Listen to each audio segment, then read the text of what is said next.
Assalamualaikum Sobat Football United, ringan amatiran ala gua. Ada beberapa informasi dari beberapa sumber yang ingin gua angkat di video kali ini. Dimulai dari Fabrizio Romano terkait dengan Marcus Rashford ya. Fabrizio Romano mengatakan bahwa kesepakatan personal antara Rashford dan Barcelona ini sangat dekat ya untuk disepakati. Ini termasuk 3 tahun dengan pengurangan gaji untuk menyesuaikan dengan aturan La Liga. Barcelona ingin mengaktifkan opsi beli dengan struktur cicilan ya, atau installment 3 kali 10 juta euro, karena memang kan kesepakatannya yang diberikan oleh Manchester United, opsi belinya ada di angka 30 juta euro dan Barcelona ingin melakukan 3 kali cicilan ya. Negosiasi masih menjadi faktor yang menunda keadaan kesepakatan saat ini, dan juga ada kemungkinan pemilihan presiden dari Barcelona yang juga menunda kesepakatan ini. Oh, gue nggak tahu ya kalau memang ada pemilihan. Manchester United dikabarkan oleh Fabrizio Romano memang sangat ingin ataupun memang kaku, katakanlah seperti itu, dengan angka 30 juta euro dengan tidak ada keinginan untuk bernegosiasi yang lebih rendah. Kalau Barcelona gagal untuk membayar, maka Marcus Rashford akan kembali ke Manchester United. Ada beberapa klub yang akan tertarik ya, karena dia juga memiliki performa yang kuat bersama dengan Barcelona. Namun secara keseluruhan, sumber mengatakan bahwa ada peluang yang bagus Marcus Rashford untuk terus bertahan di Barcelona.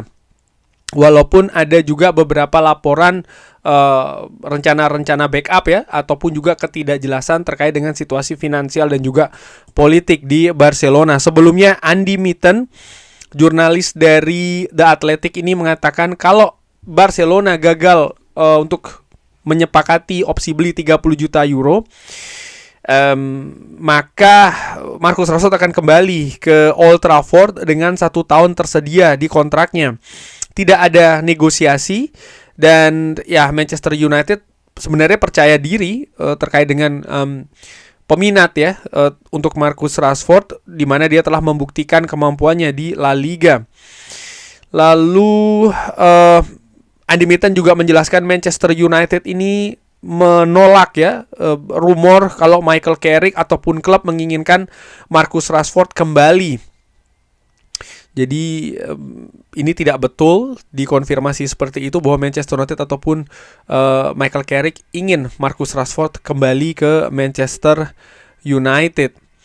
Dan dia disebutkan juga mendapatkan gaji yang terlalu banyak di kontraknya di Manchester United, dan ini akan sampai tahun 2028.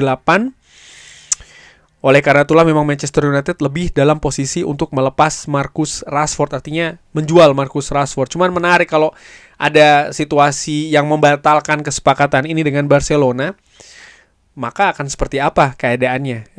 Karena Marcus Rashford akan kembali ke Manchester United. Memang Manchester United percaya diri, ada banyak peminat untuk Marcus Rashford, tapi saat ini yang mengemuka jelas itu adalah Barcelona. Gue sendiri memperkirakan ya pihak Marcus Rashford sendiri juga tidak ingin kembali lagi ke Manchester United. Artinya kalaupun gagal dengan Barcelona, bisa dipastikan menurut gue pihak dari Marcus Rashford, artinya agen dari Marcus Rashford, akan bekerja keras nih untuk menemukan klub yang ingin mendapatkan Marcus Rashford, apakah secara permanen ataupun secara pinjaman. Tapi seperti yang dikatakan oleh Andy Mitten, Manchester United tidak memiliki rencana Marcus Rashford kembali ke Old Trafford. Salah satu faktor terbesarnya adalah gaji yang sangat tinggi. Bagaimana kalau Rashford ingin mengurangi gajinya? Tidak mungkin, karena kontraknya sampai dengan tahun 2028 dengan angka seperti itu ya, sekitar lebih dari 300.000 per pekan. Sehingga kalau kembali ke Old Trafford ya Manchester United harus mengeluarkan uang seperti itu tuh per pekannya untuk menggaji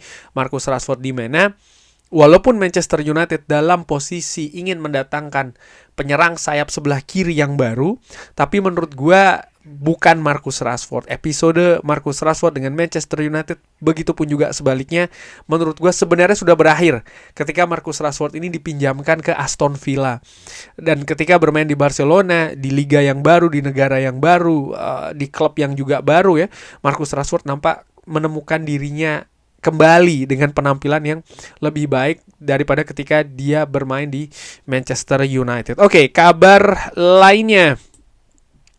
Masih dari Fabrizio Romano, kalau Manchester United berhasil mendapatkan tiket ke Champions League dan bisa mempresentasikan kepada Bruno Fernandes project yang ambisius dan juga sangat menarik, ada peluang yang sangat bagus bagi Bruno Fernandes untuk tetap stay dan berlanjut di Manchester United. Make sense, masuk akal. Bruno Fernandes yang tidak henti-hentinya ya, sepanjang musim selalu memberikan kontribusi berupa gol, assist, chance created, key passes dan lain-lain, dan itu adalah faktanya. Menginginkan sesuatu yang berbeda di karirnya, di mana dia sudah memasuki usia 30 tahun, 31 lebih ya kan.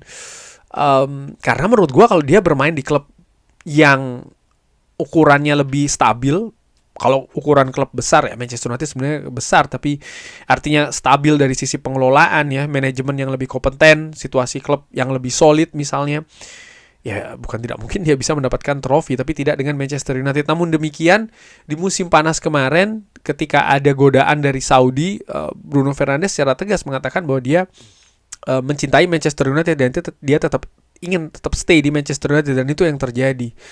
Namun kalau ada ujian 2 musim berurutan Manchester United tanpa sepak bola Eropa, akankah Bruno Fernandes tetap akan stay? Gue pernah katakan mungkin Bruno Fernandes tetap akan stay, tapi Manchester United yang terpaksa harus mendorong Bruno Fernandes keluar. Kenapa? Karena akan ada kesulitan finansial bagi Manchester United, sehingga ini tidak diinginkan.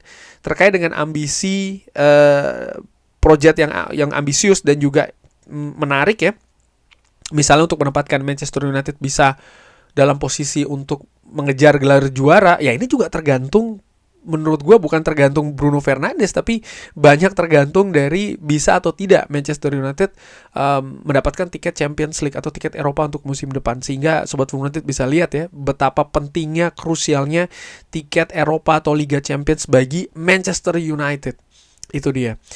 Oke, lalu dari Pete O'Rourke dari Footy Insider, Manchester United terus mengamati gelandang Nottingham Forest Ibrahim Sangaré, di mana bisa saja ini berkembang menjadi potensi pergerakan di musim panas. Manchester United melihat pemain dari Pantai Gading ini ya dalam radarnya dan menjadi opsi untuk memperkuat lini tengah. Walaupun demikian, dia bukan prioritas utama untuk posisi lini tengah di bursa transfer musim panas nanti. Ini kabar yang menarik, sudah pernah dikatakan sebelumnya, diinformasikan, gue juga sudah pernah memberikan kontennya. Ibrahim Sangaré, menurut gue ini nama yang menarik. Oke, mungkin di Nottingham Forest dia kurang begitu terlihat, katakanlah seperti itu, di bawah bayang-bayang Elliot Anderson, tapi sebagai sebuah unit lini tengah, apalagi squad secara kolektif, Ibrahim Sangaré dengan postur yang tinggi, kemampuan duel yang bagus, dan juga visi bermain yang cukup oke, ini nama yang menarik. Plus juga pengalaman di Premier League. Di samping juga harga tentu saja tidak setinggi pemain-pemain premium yang lain, tapi disebutkan memang Ibrahim Sangaré ini bukan menjadi opsi utama. Apakah akan didatangkan sebagai opsi ketiga atau keempat? Artinya kalau sudah mendapatkan pemain yang diincar, pemain premium, lalu Ibrahim Sangaré juga didaratkan di Old Trafford, ini juga merupakan sebuah kemungkinan. Karena kalau Manchester United, sekali lagi, kalau Manchester United bisa berlaga di kompetisi Eropa musim depan, butuh skuad yang lebih dalam lagi ya. Dan kabar terakhir dari Manchester Evening News, Manchester United ini mengagumi Tonali dan Bruno Guimaraes. Klub ingin melakukan pergerakan ya untuk mendatangkan salah satunya kalau mereka tersedia di akhir musim ini. Wow, kalau tersedia di akhir musim ini, Bruno Guimaraes, Sandro Tonali.